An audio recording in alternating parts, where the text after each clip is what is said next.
Good morning, respected ma'am and sir. I am Swastika Shaha My name is Kiyasha Shao. from class 12 of Santoshpur Rishi Aurobindo Balika Vidyapeeth. We have a rooftop kitchen garden which supplies vegetables to our midday meal, and so it needs regular watering and care.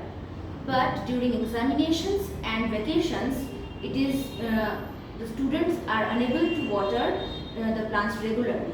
To solve this problem, we have thought to install a smart irrigation system. A smart irrigation system is a modern method of watering plants which uses technology to supply the right amount of water at the right time. Instead of using manual methods of watering, the smart irrigation system uses sensors to sense whether the soil is dry or wet, and according to that information, it supplies enough water to irrigate the plants, and so the plants remain healthy.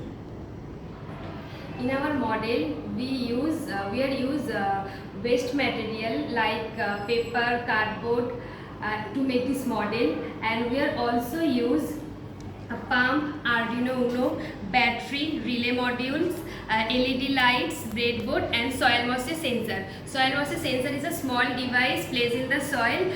Check how dry or wet it is.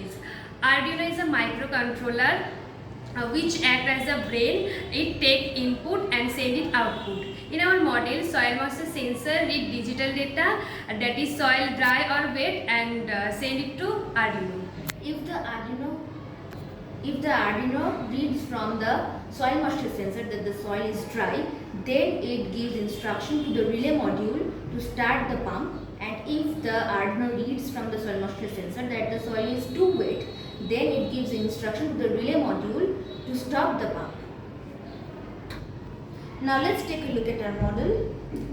The soil moisture sensor is placed in dry soil and it senses whether the soil is dry or wet and releases water according to it. And as the soil is wet, the pump stops pumping water, and we switch off the model, and water is. Benefits for the school rooftop garden: it saves water and reduce manual labor by students or teacher, and keeps plant healthy during holidays or weekend. Thank you.